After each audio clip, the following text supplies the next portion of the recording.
Welcome back to our online forum. But for the benefit of those who would have come into the forum late or who would have been experiencing issues, I'm just going to do a short recap of what I would have discussed prior.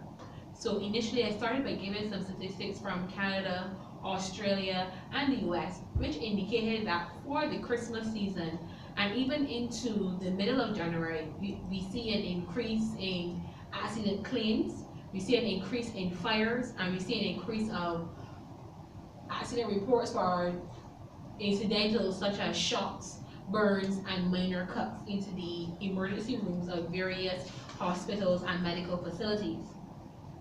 We also pointed out some of the major causes of incidents and accidents during this period. We realized that some employees may be a bit fatigued from the excess overtime. Some employees, the temporary workers or school leavers, are new to the organization and don't fully grasp the workplace policies as it relates to health and safety.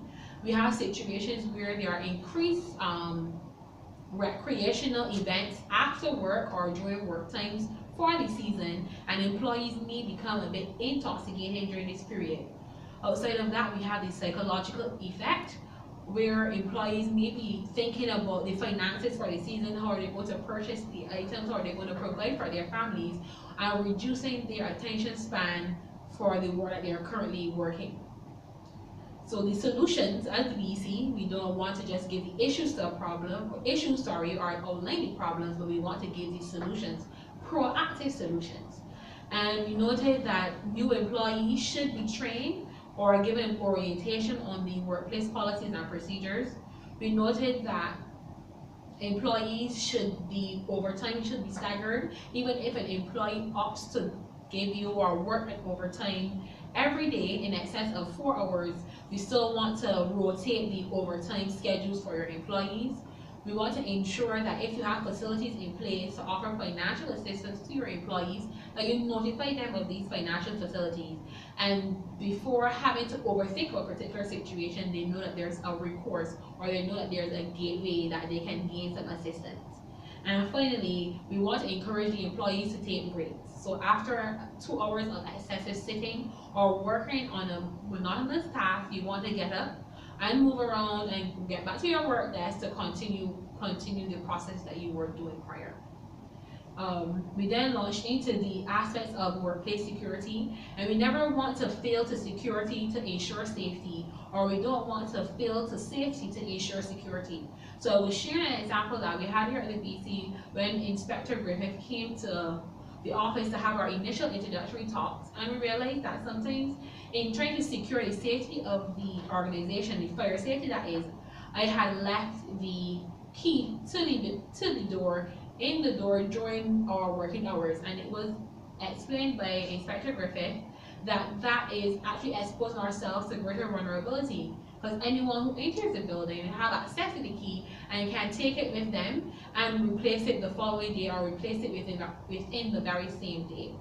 So I'm going to ask Inspector Griffith to basically explain for us the difference between theft and a robbery, and how can we actually leave ourselves to vulnerable situations. How do we avoid these vulnerable situations, especially during this very hectic time of the year? Good afternoon. Theft is exactly what it is. Theft, the difference between a theft and a robbery is that a robbery is a theft with violence. It's as simple as that. If some person threatens you with a weapon, a knife, or strikes you to take away your property and to go with it, it's a robbery. If I took your bike from you and ran away and didn't do anything to you, it's a theft. If I struck you after I took your bike from you and ran away, it's a robbery. So robberies are violent events. All robberies are violent, or threats of violence would be robberies. That is the plain difference. Generally, some people are robbed, but sometimes they provide information and target themselves to be robbed by other persons. For instance, being aware of your environment. Okay. Being aware of your environment is critical to help whether you are a target for criminal behavior by a criminal or not.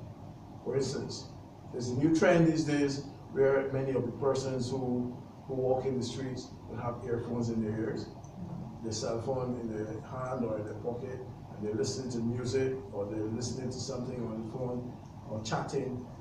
That means that you're not aware of what is happening around you.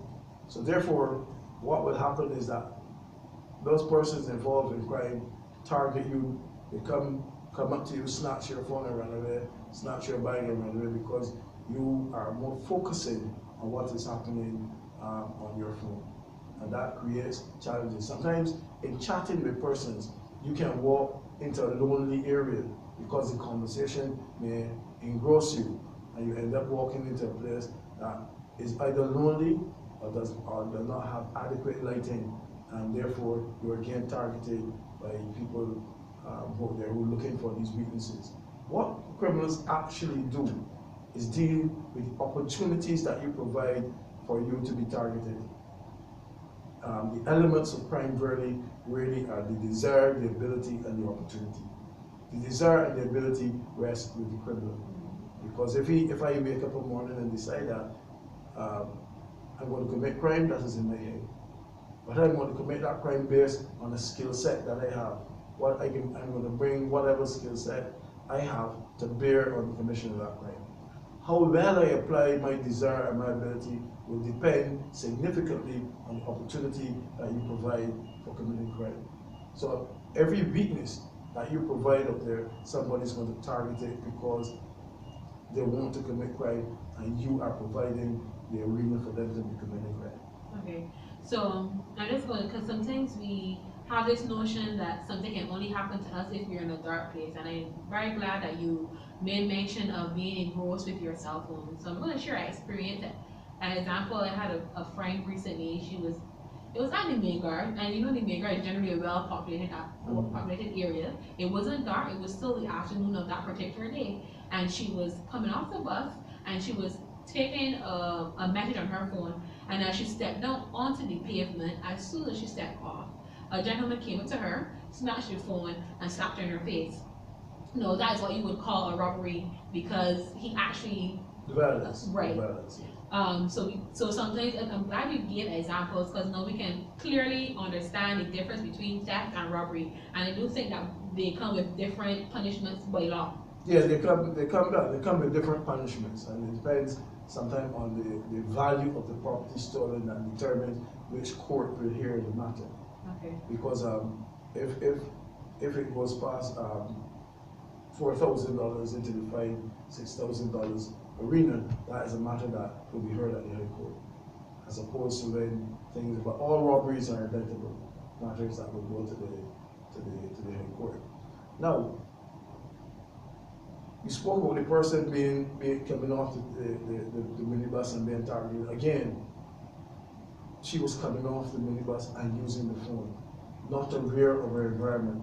So that person who wants to target us is standing by and observing what you are doing. They're observing the fact that you are not paying attention to what is happening around you. You're engrossed in whatever is happening on the cell phone. And therefore, that is an opportunity to commit crime, whether it's day or night. Okay. So I have another situation. I know we would have initially spoke about it in our introduction, but we were talking about different types of lighting now that a business should have, or even not even a business, but even around your home, to ensure that one, you're able to identify the person if you have the opportunity to identify them, or how do you basically, by the type of lighting or ambience that you have, create less of a vulnerability for yourself and your property? Well, lighting and landscaping comes under the arena of crime prevention through environmental design, right, called SEPTED. Lighting should always be from a white light source, because once lighting comes from a white light source, it identifies easily people and color. You recognize that in some of the lighting we have on our streets, that you may walk by a light and the color of your clothes may change, because that kind of light distorts coloration.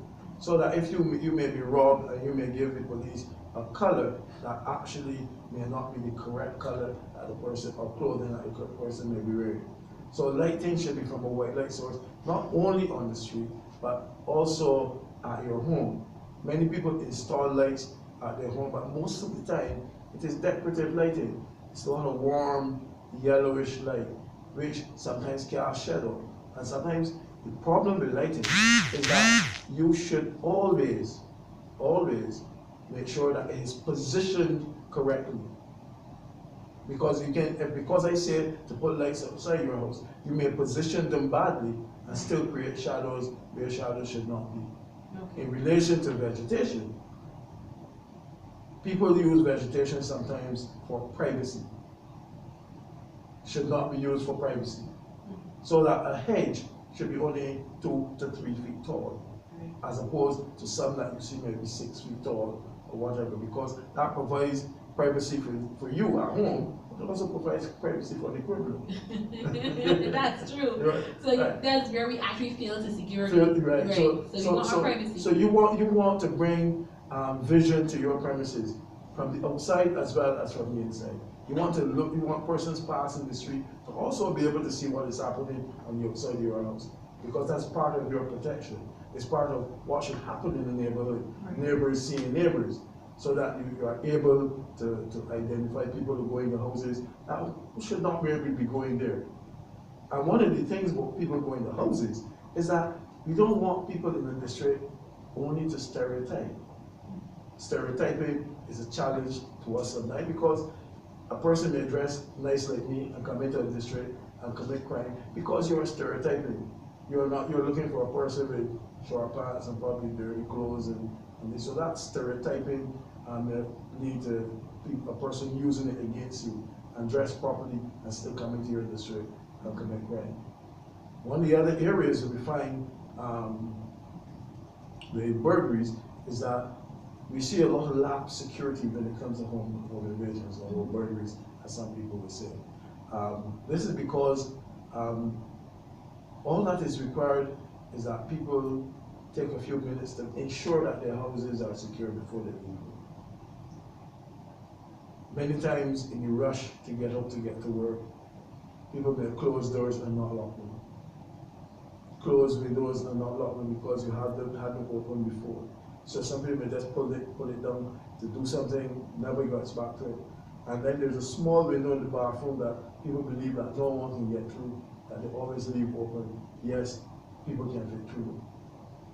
Right? So when this happens, you're creating lapse security. That person who intends to commit crime in your area will come after you left for work, and they will try the windows or try the doors, and here it is, your door is not locked. Some people are so in a hurry to get out of the house because they may be late that they even leave the keys in the door. So there's free entry into the home. I want to touch on something you said earlier. You were talking about stereotyping, and to put it in a workplace setting, though, we also have to pay very close attention to the contractors that we may hire. Yes, of course. You should have names and addresses of contractors when they come to work for you, whether at work or at home. That contractor should indicate to you the names of the person who is coming to work. You don't want to see a different person. If a different person comes, a different person must come to identify. And that contractor should respect you enough to say, well, look, I'm sending John tomorrow, and his name is so and so and so and so. And when he comes, John, you can make sure that that is John by asking for some form of identification or the contractor providing that, so that you can see that this is the John that actually comes. Because you have to be very careful. John might be coming, but do you know who is John? The contractor should provide for you that information, so that you know who these people are that will be doing your contract on the premises. Because what we tend to take for granted, and I think I would have also left it in the last issue of Keeping It Safe, which is our health and safety newsletter. I shared a story of organization similar to the BEC. They have a person who would come to service the printer, and sometimes the person may fluctuate, and because of the relationship that the organization has with the service provider, the person generally did not ask like who would be coming and so on. Once they had on the themed shirt or the labeled shirt, then you would be automatically assume, well, this person works with the establishment. But in that particular situation, the company actually exposed themselves to cyber theft. The person came in, had on the shirt of the service provider. They actually had a plastic ID. No, the young lady did not notice, well, did not know the young gentleman, so she asked for ID. That is how she realized, well, okay, he has an ID, well, it must be authentic. So she allowed him to service the printer and so on. And when he serviced his printer, he actually took with him the memory and the data from the photocopier. And sometimes we don't notice these things. And every time you copy on your copier or you send something to print on your copier and it's hooked up to your network, it actually sees the data. So anytime any personal information, and sometimes we even print our bank statements at work if we're going to go to a financial appointment for our personal selves, and that information you put out there. So once the person comes in and service the hardware, they're able to take it and go with it. So just a word to the wise, whenever you're hiring an independent contractor, you must ensure that you do your due diligence to ensure you know who is coming, what it is that they're coming to do, and what you should expect from these individuals. Yes, and even when it comes to the hiring of security personnel, many people hire security persons, but we always ask you to say that you should ask that person for their security certificate. You cannot acquire a security certificate unless you have a police certificate of character, a good police certificate of character, that you must state the defense and security to have a security certificate, right? And they do their own due diligence when you bring that, so that you can get a security to work as a security officer around the place. Otherwise, if you don't do that and check on that, then you may have, as I always say, the mice watching cheese. And you cannot put yourself at risk in these times. So you have to we find that people do not raise their sense of security. We're trying to lay back a lot, and we tend not to follow best practices when we're here. So we ask persons simply do some simple things. Walk back to your home before you leave home. Spend that 1 minute or 2 minutes, ensuring that you have properly secured your home. Same thing for the workplace. Same thing for the workplace. Purge your workplace before you go, because you may have bathrooms that may be public bathrooms. Those should be checked before you secure the building, to ensure that there isn't anybody lurking or hiding in there, waiting that then you lock them in, and then they will break out of the place. So you have to ensure that you purge the place before you deal with securing your alarms and all these things before you go properly secure. Is the crime treated differently if at the workplace the person was inside when you locked the building and they basically took what they had to take out of the... No, it's not. It's still a burglary. Okay, so the company will not suffer any loss or liability for such a situation? Well, it depends on who may be damaged, who received damage. That's a matter for... all matters are matters that can be taken to the Supreme Court for litigation. Okay. In some, because people will always seek to address losses in these matters. But what is clinical is that you must follow best practices. Once you're following best practices, then that is taken into consideration when you have these legal challenges for litigation for damages. Okay. So you must be seen to be following best practices in terms of doing it right. And one such best practice to ensure that you provide for the safety and security of the employers, the employees, independent contractors, even the special needs communities or disabled customers and so on. We must ensure that we have policies in place. So a simple notice to staff: when the last person is leaving the building, before you lock the doors, ensure you do a sweep. What do you do what is the policy for identifying persons who you think are indulging in suspicious activity? Another policy that I want to speak about is something I want to discuss with Inspector Griffith about the capacity for your organization during hectic times, especially retail stores. So what should you say is your maximum allowable persons per space within your organization? These are things that you should put in place prior to the high season. So before Christmas, you know that other persons are going to come into your store, especially particular hours of the day. So during the lunch period, you expect to get more working professionals coming in, along with the average person who walks on off of the street.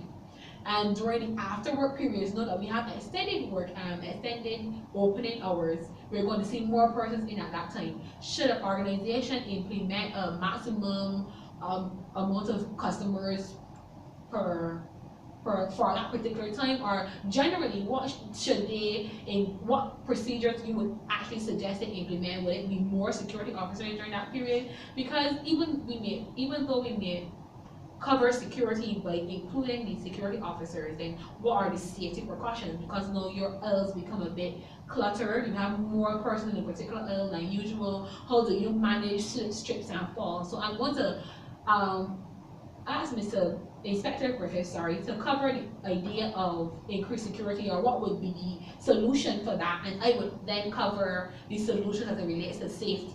Look at it like this. Nobody's going to limit the amount of person you're selling stuff, and they will hardly limit the amount of people. Want people coming to the store. The stores were light for 8 months. It is now silent time, so nobody's going to do that. There's a combination of electronic and physical security that must be brought to bear on an organization. Right. If you know that you had one security officer working during the night times, it means by the time now that you recognize that I usually have a RAM session at a particular time of the year, I may need to bring on 2 more police security officers. I may need to make sure that my electronic surveillance systems are working well. I might need to know that I have my store security, the letters at the door to ensure that you have it right.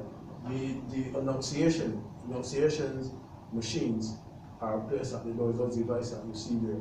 Well, I see what's an enunciation machine. Let's call it annunciators, or I think that's what they're called. Okay. And if you have those tags still on it, will keep a lot of noise if you pass through the system. You need to put those in place. You need to put your mirrors, if those are all you're using. You need to have not only a CCTV coverage, but a good quality one. Because many times we go out and we begin to look at it, mostly people look like clouds moving above the sky. So you have to have an adequate. Remember that security is not an expense, it's an investment. It's an investment for both you, proper security for you yourself, your staff, and your customers. These are the people that you are protecting. So there are things that you should not do in an effort. You should manage your inventory that you put on your shelves, so that you don't bring all your inventory and you pile them up high in the store. When you do that, you can't see over the top of the shelves. Right. So therefore, people can do things behind these things. So that if you manage your inventory as well, bring out, you know that X amount is gone, you bring out from the stores all the time. And you do not clutter the store. You still want the store, people to be able to find things. You still want people to be able to interact with the store staff. Store staff are people who are part of the whole security process. They must know how to recognize people who may be suspicious persons. Some people get nervous. You should be able to recognize that. If you're doing that, then what is easy for you to do is approach them. Can I help you? The worst thing, no shoplifter like to be asked that question. You understand what I mean? And if the person says, well, I'm just looking, say, well, I'll be over here as soon as you signal to me and I'll come over to you, which indicates that you're watching them. So shortly if that person is to no good, they will leave the store because they're being watched. So a subtle way to tell the person, my eyes are on you. My eyes are on you. Yeah, you understand? You're still being kind, you're still offering customer service, but in the customer service with a difference. It says that person, I come to steal, but this person watching me all the time because you're told it to them. I'm over here. As soon as you find out what you want, Just hear me and come over and explain it or tell you that. So this is all part of the staff, not just the security officer, not just the police officer, not just the security camera, but the involvement of everyone, because it's everybody's basket. Everybody basket, including the employees. The employees, yes. Correct. So they have a role to play, and then there's the area of sweethearting that employers must look out for also. What sweethearting is not having up the staff. I was about to ask. No, it's not. What sweethearting really is that the people who work the cash register, you have to make sure that they are not cheating on you also with friends or family. Okay. Because a person can put two things together and pass it over the scanner as one. You must be able to know when that happens. So you got to look at that. Or some people may pass things over the scanner and still send them along. So you have a role to play, not just to sit back and say, I'm the boss or anything. Supervisors and everybody have a role to play with sweethearting. Sweethearting is practiced all over the world. And Barbados is no different. Because we have dealt with a company recently, we have dealt with a major company who had that challenge with sweethearting. So very sharp cashiers. So it is a holistic approach to crime prevention and eradicating behaviors in workplace and staff issues create these challenges to workplace problems.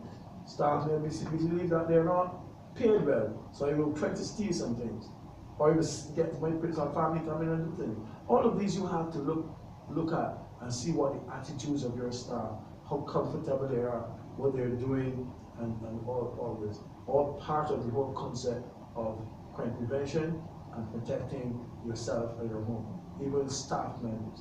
I remember some time ago, I was a station manager, that a security officer used the scanner. When things passed through the scanner, the person went on and pulled up the purse. And that purse was stolen. You understand me? Because so many people who work things are not what they should be in. And so you have to fine-tune your staff over a period of time. So say that to all employers, there are a lot of credible people in Barbados. There are a lot of very innocent staff members in Barbados, staff people in Barbados. And sometimes you get the odd person who, and one bad apple can spoil a whole bunch. And that whole bunch is your image as a business place. Because if I go to a business place and feel that I may lose my property in there, then it is not marketable anymore for me. And it certainly will be marketable for other persons. Right? So the whole concept of it must be looked at. So what I want those of you who are listening in to know is that, very importantly, what Inspector Griffith said is that employees have a role to play. Employers have a role to play. So yes, the employer must ensure that all staff, contractors, anyone on their premises are safe and secure and are kept within good health, but the employees have their role to play. According to the Safety and Health at Work Act, an employee has the responsibility to report suspicious activity or report hazards, and a behavior can be a hazard.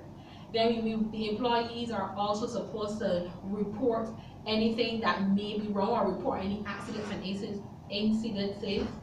We also have the idea of employees basically ensure that they wear their personal protective equipment. That is your duty. If you were issued with safety shoes, or if you were issued with security items, because security officers will be issued with baton and so on, you are not supposed to misuse the items that are given to you. The employer, yes, has his duty, but employees must balance their duty.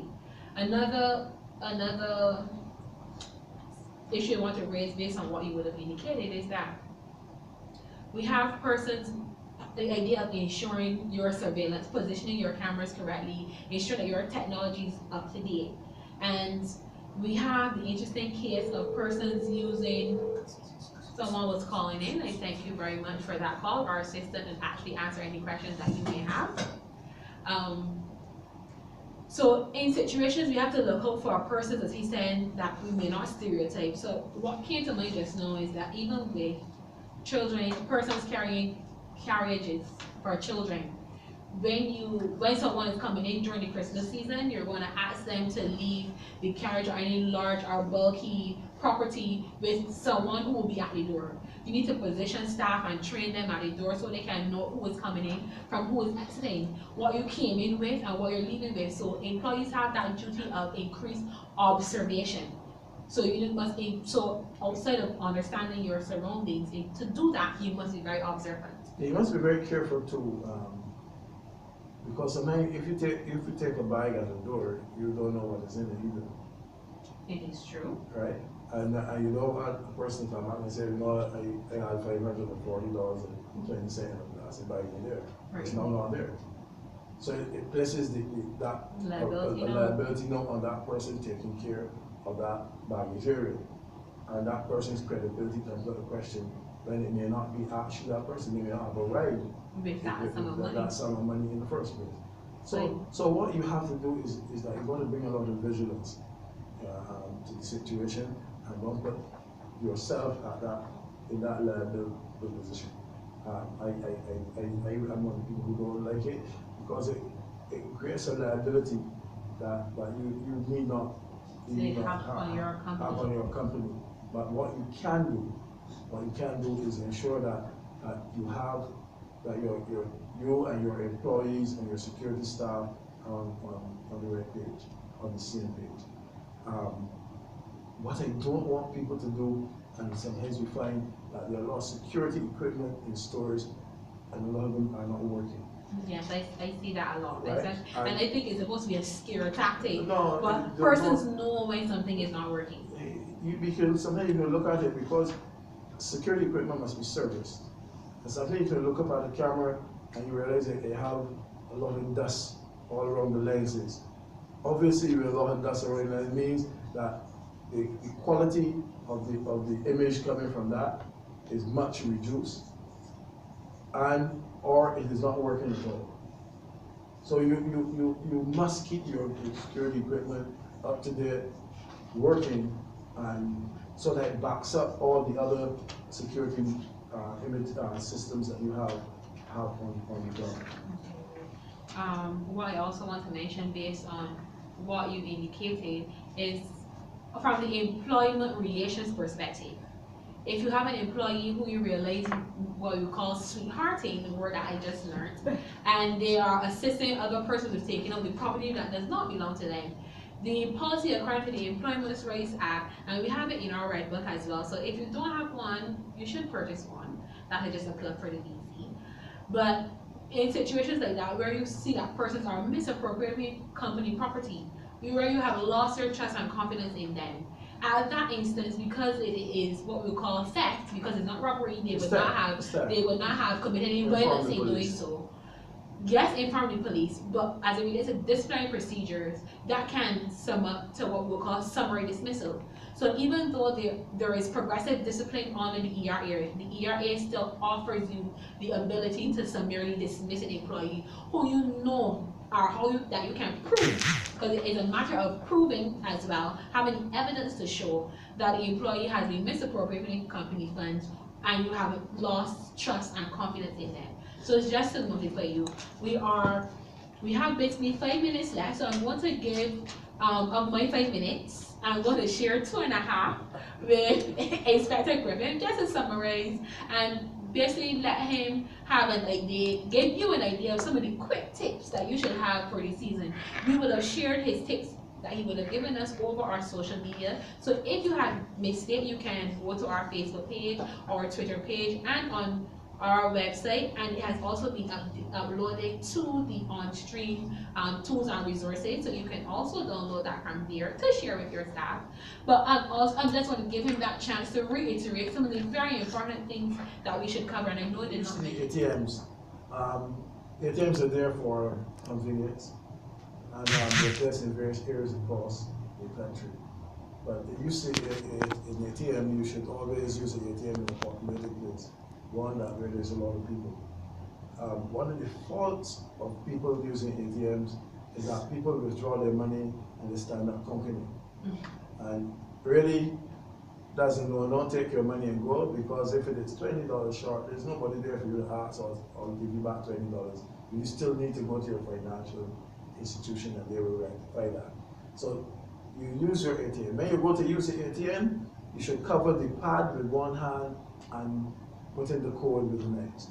This prevents if there's any false devices which are placed there to capture that code, then they will not be able to see the code as written. And it also provides a sound barrier as well. Right, and also you should ensure that the device that you are putting your card into actually belongs to the bank. That's a very good one. I never thought about that. Because recently from some of my colleagues overseas, I received a picture where the person had a false ATM holder, looked like the same place over the actual ATM. So I would think you're sliding it into that, you're sliding it, maybe sliding it. So it's going to be good to let's test it a little bit, because it's not going to be as permanent as the original one, right? So you have to be very, very careful with that, using the ATM in that way. And then don't go to use the ATM at night alone in a lonely place. You know, I pass by some ATMs at night and I see, especially some elderly people sometimes go to these ATMs very late at night. I want elderly persons, people who know that they're elderly persons make transactions back, to try to accompany your mother or your uncle or your elderly aunt to the ATM or to the bank to do transactions. At this time, I want you to also to check on your elderly folk, because there may be persons who come pretending to be from various organizations and want to enter the house to steal, to rob, or to get money from these persons by fraud. So you need to look after your elderly persons at this time of the year, because these persons will be targeting, however they they're finding ways of getting the money. That you should look at that. You might find people coming asking for donations. That is something that you should always look at, because you want to make sure these persons are from authentic people, places who are asking for donations. So it might be wise to call, find out what that institution is, where it is located, and find out if they have persons up there asking for donations. I don't give to people who are asking for donations like that. I always check on the organization and I find out if they are, and if I believe I should donate, I go to the place and I hand in what my donation is. Right? I don't like the idea also of children being out on the streets with sheets of paper asking for money. That is a no-no. That can lead to some challenges, especially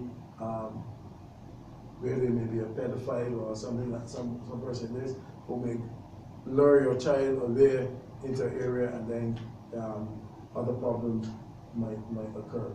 I see the forms come home to me as a parent, and I always staple some money on when I wrap it, put it in the envelope, send it back to school as my donation, as my son's donation. Okay. Right? But the idea of people doing that, that is something you must look out for. There are many people who will find ways to try to get your money, and you must, at this time, be alert, be vigilant, and ensure that you follow best practices when you are carrying on your business out there. Keep your thinking cap on at all times. Okay, so just in conclusion, we want to, if you have any questions, you can still submit them to the forum, even if we are not able to answer at this moment. We will post the answers, or the solutions to the message board, so you will be able to access the responses anytime post a session.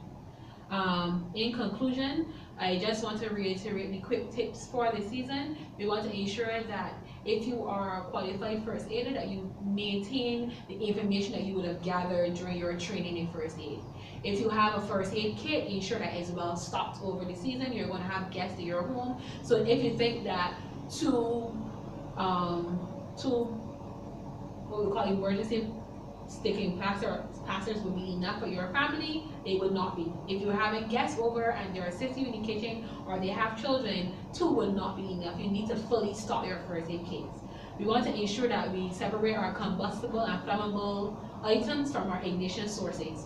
So no to Christmas trees being close to the kitchen. No to Christmas trees being very close to a substantial area that is giving off heat. So if you are a manufacturing industry and you have your office next to a machine that you know has the ability to push up a level of heat that can be a heat source, you remove the flammable and combustible Christmas tree from that area.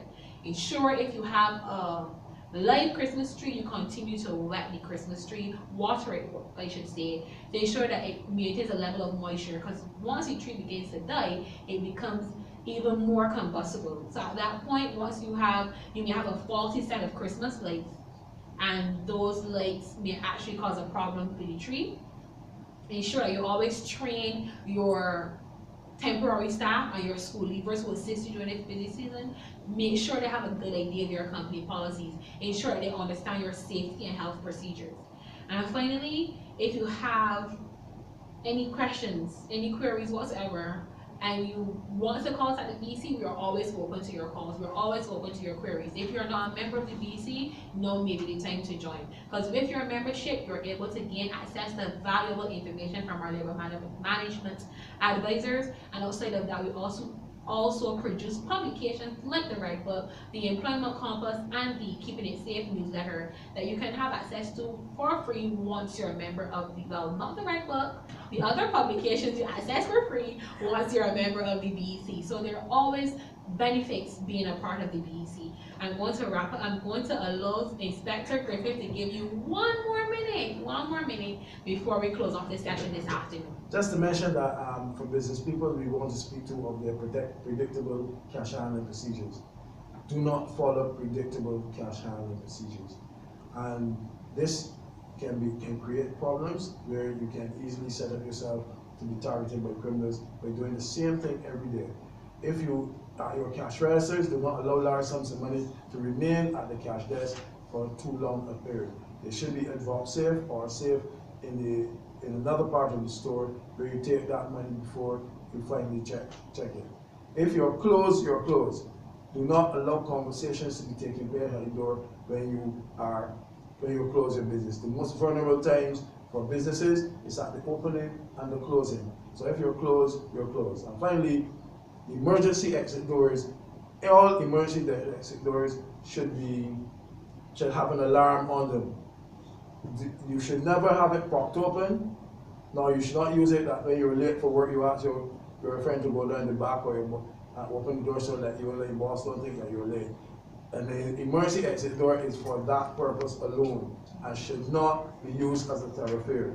It should have an alarm on it so that every time it is engaged, that it alerts somebody that some person has engaged that door. So I ask employers that do not misuse the emergency exit doors. Thank you. Okay. Once again, we want to thank you for tuning in to our online forum on the theme Safety for the Holidays. From the BEC and from Inspector Griffith, we want to wish you a very Merry Christmas and a Happy New Year. Ensure that if you're not a member of the BEC, that you become a member so that we can make you better employers. Thank you very much.